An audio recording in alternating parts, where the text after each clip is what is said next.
Warriors on the Valkyrie. I know we're tired. All of us have suffered. Lost friends, loved ones.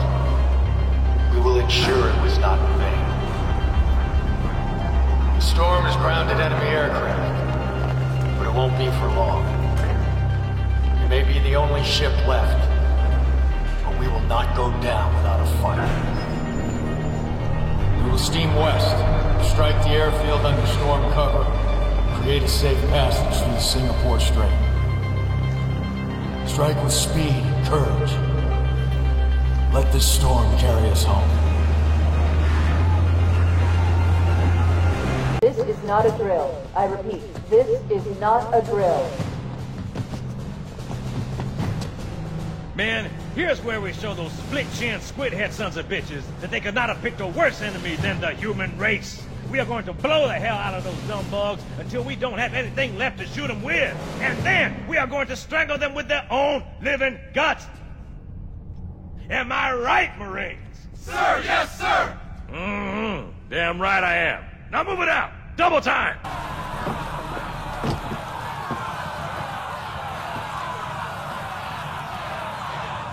Silencio! Silencio! 22 years ago, I stood where I stand now and watched my loved ones die, betrayed by those I had called friends. Vengeance clouded my mind.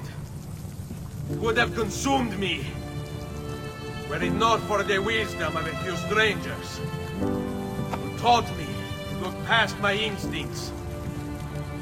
They never preached answers, but guided me to learn from myself. We don't need anyone to tell us what to do. Not Savonarola, not the Medici. We are free to follow our own path. There are those who will take that freedom from us. Too many of you gladly give it. But it is our ability to choose whatever you think is true that makes us human. There is no book or teacher to give you the answers, to show you the path. Choose your own way. Do not follow me or anyone else.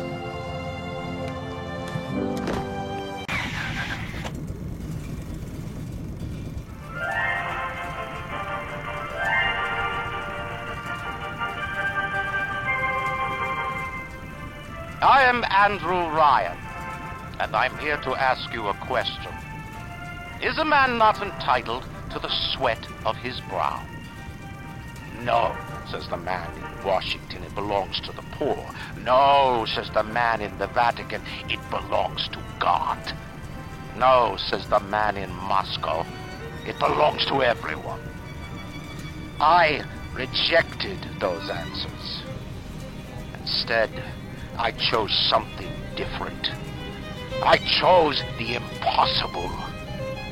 I chose rapture. A city where the artist would not fear the censor, where the scientist would not be bound by petty morality, where the great would not be constrained by the small. And with the sweat of your brow, rapture can become your city as well. Just as it has always been, when our memories of the ancient world fade into twilight, a new era dawns to fill the void, an unfamiliar path with a pulse of its own, a tempo not dictated by the labor of men, but accelerated by the rhythm of machines, launching the world into an age of bold innovation. From this cauldron of steel and sweat, a vision of prosperity emerged. Harnessing the untold power of the elements, turning night into day. Creating new designs that brought the world stage to the masses. And providing an experience that many had never imagined. The advent of mecha mechanized warfare brought devastation like none the world had ever seen, providing a window of opportunity for some to dictate conformity as regimes spread their ideologies with a heavy hand, inciting the world to the brink of war. And yet, some chose a different path, and through their vision brought unique perspectives to the world. As singular proponents of free thinking remained, striving for peace in their endeavors to unlock the secrets of the universe, some of which would fill our hearts with fear and regret. And as this progress unfolds, the finite nature of our world becomes clear. Our survival, the survival of all the world's peoples, depends on our ability to coexist in peace. But this peace is tenuous. Although mankind will always look onward, yearning for more, searching for new boundaries, only to break through them, with the understanding that this world is one in which we all share, comes the responsibility of knowing that the decisions you make today will have a lasting impact on the generations of tomorrow. You all know the mission and what is at stake. I have come to trust each of you with my life, but I have also heard murmurs of discontent. I share your concerns. We are trained for espionage. We would be legends, but the records are sealed. Glorying in battle is not our way. Think of our heroes. The silent steppe who defeated a nation with a single shot. Or the ever-alert who kept armies at bay with hidden facts. These giants do not seem to give us solace here, but they are not all that we are. Before the network, there was the fleet. Before diplomacy, there were soldiers. Our influence stopped Arachni, but before that, we held the line. Our influence stopped the Krogan, but before that, we held the line. Our influence will stop Saren. In the battle today, we will hold the line. I am honored to be the first CEO of a private corporation to become a member of the United Nations Security Council. Unfortunately, my appearance today has been clouded by a flurry of speculation that my company is developing a weapon of mass destruction which would be capable of targeting specific ethnic groups. I want to address these allegations head on. Are we developing such a weapon? No, we are not. Because we've already developed it. But with all due respect, the United Nations is a relic from a different time when nations were unique in their ability to solve the world's problems. But that just isn't the case anymore. Primarily because you have outsourced the job to me. I have sent people to die in your wars. So I feel uniquely qualified to tell you, your wars don't work. Which is why my priorities have changed, from profits to policy. Because politicians don't know how to solve problems, but I do. So let's be clear. I am here to solve the world's problems. And I believe the world's problems begin with you.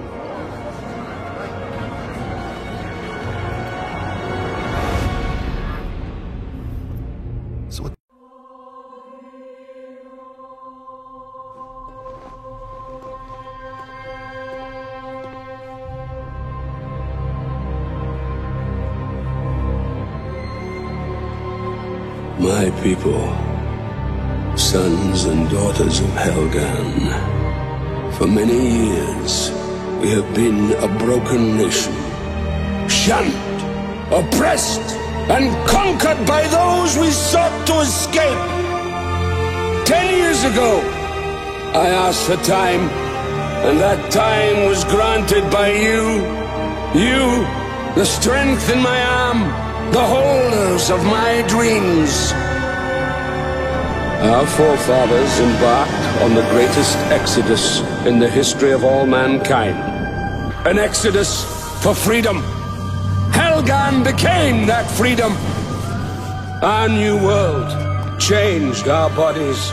At first, it weakened us, but in fact, we were growing stronger. In the time you have given me, I have rebuilt our nation. I have rebuilt our strength. And I have rebuilt our pride. Our enemies at home have been re-educated. We have given them new insights into our cause. On this day, we stand united once more. On this day, those driven to divide us will hear our voice. On this day, we shall act as one, and we shall be ignored no more! General Adams, sir! We got multiple Helghast vessels approaching. What do we do, sir? Fire!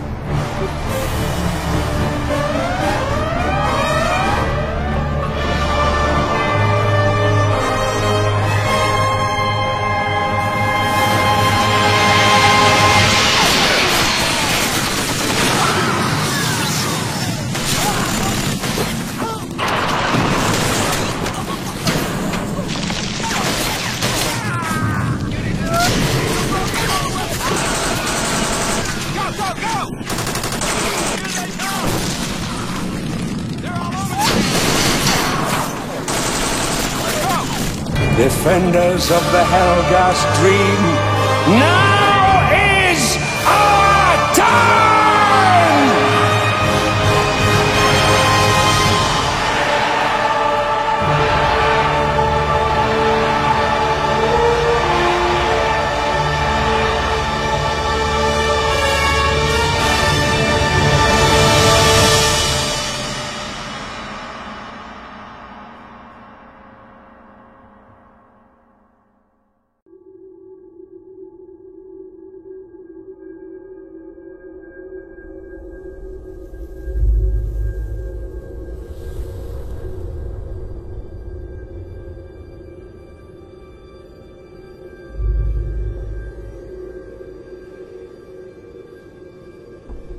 War. War never changes.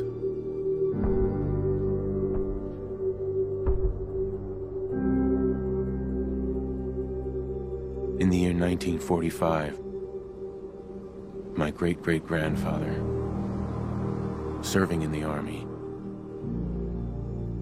wondered when he'd get to go home to his wife and the son he'd never seen.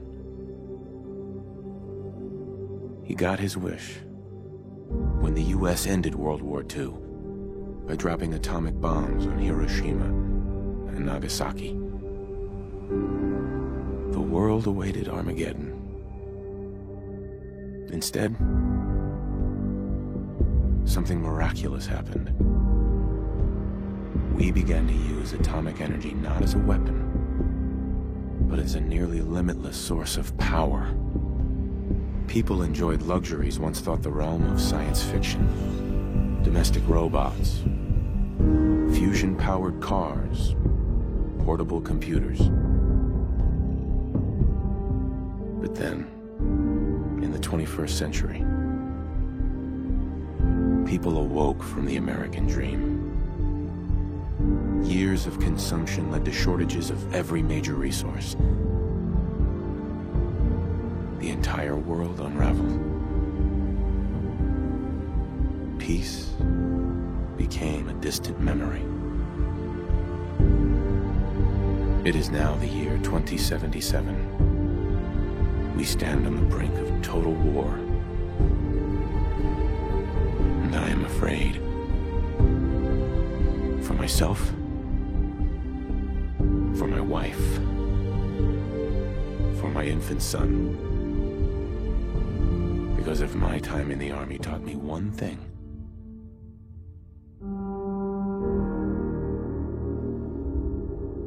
it's that war never changes.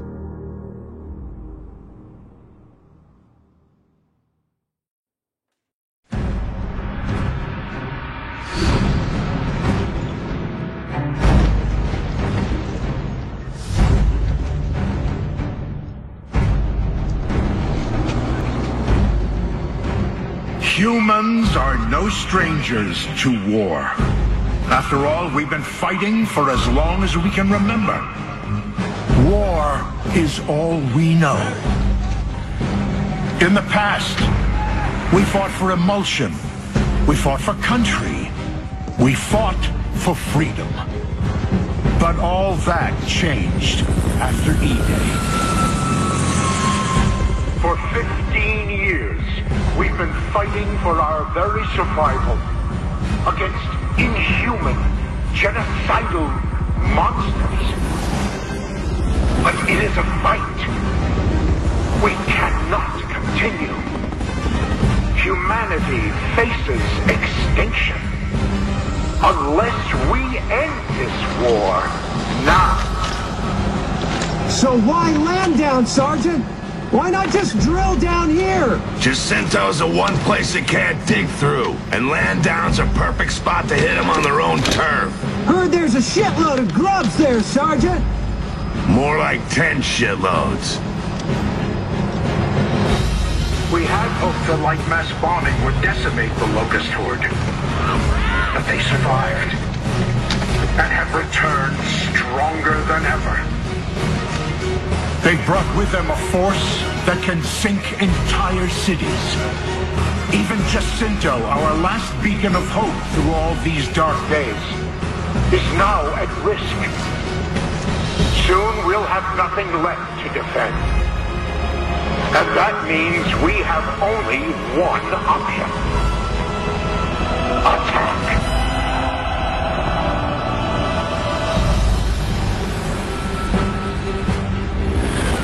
Gears, what I ask of you now is not an easy thing, but it is necessary. If we are to survive, if we are to live long enough to see the seasons pass, our children grow, and experience a time of peace that we have never known, we must now take this fight to the Locust. We will go to where they live and where they breed, and we will destroy them. This is the day we take the battle to the heart of the enemy. This is the day that we correct the course of human history. This is the day we ensure our survival as a species. Soldiers of the Cog, my fellow Gears, go forth